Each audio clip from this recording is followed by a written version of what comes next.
Puna në spital. Konkretisht, në urgjencën e një spitali rajonal, ku nata është mbretëresh dhe kafeja është zgjidhja e vetme për problemet ekzistenciale. Jam 34 vjeç, infermiere e kualifikuar, e specializuar për kateterizime dhe pikatore. Kur them e specializuar, dua të them se kam parë më shumë damar njerëzor se sa një flebolog. Por kjo nuk është historia e damarve, historia është për doktorin. E bëj me doktorin, jo çdo natë, por mjaft shpesh, saq tashmë e kam humbur numrimin. E bëjmë aty, në dhomën e pushimit të stafit që nuk ka kamera sepse s'ka buxhet, ose në depon e fletëve kirurgjikale. Por vendi im i preferuar mbetet ambulanca 3, ajo e traumatologjisë, ku blindat nuk mbyllen mirë dhere dhe ke atë ndjenjën se në çdo moment mund të hyjë një pacient me thik në shpinë. Por nuk hyn njeri, sepse doktori kujdeset. Doktori gjithmonë kujdeset për detajet. Le ta quajmë doktor Sh, 45 vjeç, duar të mëdha, sy ngjyrë qeliku të ftohtë që ndizen vetëm kur je vetëm me të. Pjesa tjetër e stafit e sheh atë si një kirurg të thatë, perfeksionist deri në obsesion, që bërtet për renditjen e skalpleve. Unë e shoh ndryshe. Unë e shoh kur më heq dorezat e lateksit, gisht më gisht dhe më thot: "Qetëso u frymën se tani bëhet puna ime." Dhe puna e tij, zot sa punë. Asnjë burr nuk di ta fusi si ai. Jo, nuk po flas vetëm për pjesën fizike, se ajo është thjesht mekanik. Po flas për depërtimin, për mënyrën se si ai gjen atë pikë të saktë, atë cep ku dhëmb më shumë se çdo gjë, dhe në vend që të largohet, ai shtyp. Ai futet më thellë. Dhe çudia është se nuk është e pakëndshme. Është sikur një mjek të heq një copë qëlqi nga plaga, dhëmb tmerrsisht, por në atë dhëmbje di se po shërohesh. Fillon gjithmonë me një justifikim mjekësor, gjithmonë. Ke tensionin e lartë, Erza, eja t'ja masim në dhomën e pushimit. Le t'i shohim ato analiza, jo këtu, se ka zhurmë, eja te depoja. Dhe unë shkoj, çdo herë shkoj. Jo sepse jam naive, por sepse në atë dhomë të vogël, kur ai më mbështet pas rafiti me fletë kirurgjikale që shushurin si bar i thatë, unë ndihem më e gjallë se në gjithë atë korridor steril. Sepse ai flet. Jo si ata djemt jashtë spitalit, ata që fusin këmbët me skofshve dhe presin të ndodh magjia. Jo, doktor Sh më flet ndërsa më zhvesh. Ti ke frikë nga e hëna apo jo? Më thot një herë, ndërsa më heq bluzën mbi kokë. Nga e hëna, pyes unë duke u përpjekur të mos më dridhet zëri. Po, sepse të hënën takon babain tënd për kafe dhe ai të thot përsëri se pse nuk u bëre mjek si vëlaj. E ke në sy atë frikë. E shoh në mënyrën se si i shtrëngon në fulat kur flet për fundjavën. Unë nuk i kam thënë kur për baban, askujt në spital nuk ja kam thënë, por ai e di. Ai futet aty ku nuk kam ftuar njeri dhe më e çuditshmja është se ndihem e sigurt.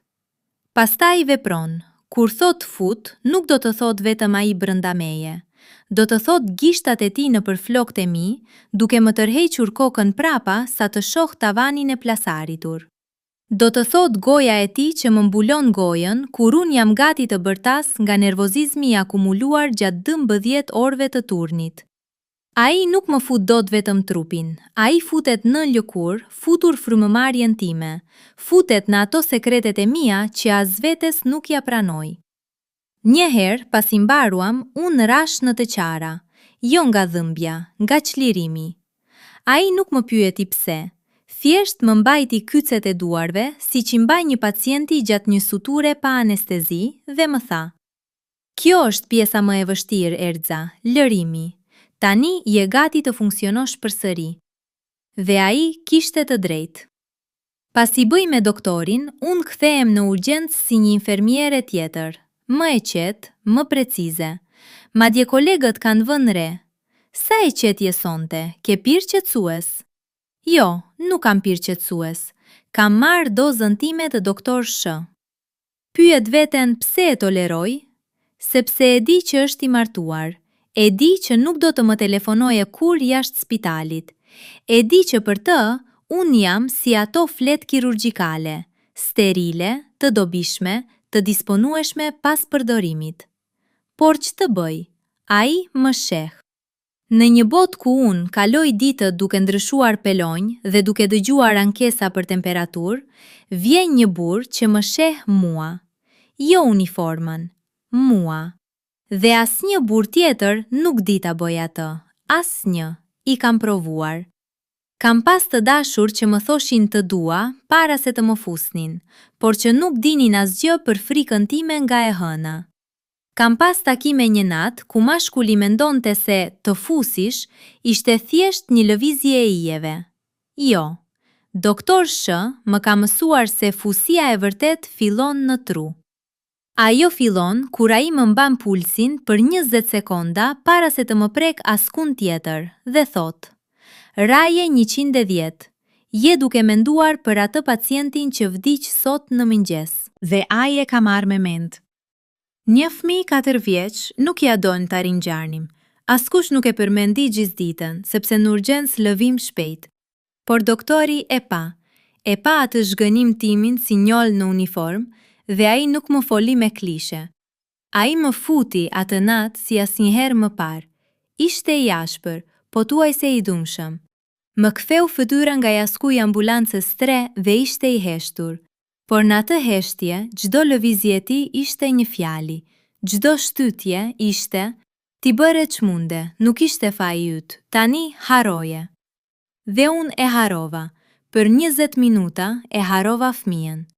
Pastaj kujtimi u kthye, por më i butë, sepse doktori ma kisha reguluar rendin brënda.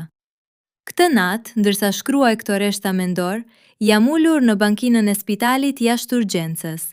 Era e vjeshtës më ftoh këmbët. Doktori doli para 5 minutash, veshi palton e tij të zezë dhe as që më pa. Nuk më tha natën e mirë, as nuk më hodhi sytë. Ai u fut në makinën e tij, ndoshta drejt shtëpisë ku e pret gruaja, dhe unë jam këtu, duke u përpjekur të kuptoj pse nuk ndihem e poshtruar, pse ndihem e privilegjuar. Sepse ai më jep diçka që asnjë terapi, asnjë bisedë me shoqe, asnjë gotë verë nuk ma jep. Ai më jep lejen për të qenë e dobët për 8 minuta, në mënyrë që 12 orët e tjera të jem e fortë. Dhe derisa të vi ai burr që ditë më fusi pa më zhveshur deri në palc dhe më pas të më mbaj edhe kur nuk kam më nevojë për trupin tim, deri atëherë, unë do të vazhdoj të them, po doktor, sa herë që ai më thërret në depo. Jo sepse jam masokoiste, sepse ai është i vetmi në këtë spital që e di se infermierja Erza, në fakt, nuk është as pak e fortë. Dhe përkundrazi, në atë dobësi të rrëfyer vetëm për të, ai më bën më të fortë se gjithë të tjerët bashk. Asnjë burr nuk di ta fusi si ai. Fatkeqësisht për mua, apo fatmirësisht, tani e di se nuk po flas më për shtratin, po flas për kokën time. Dhe ai është futur aty brenda për gjithmonë.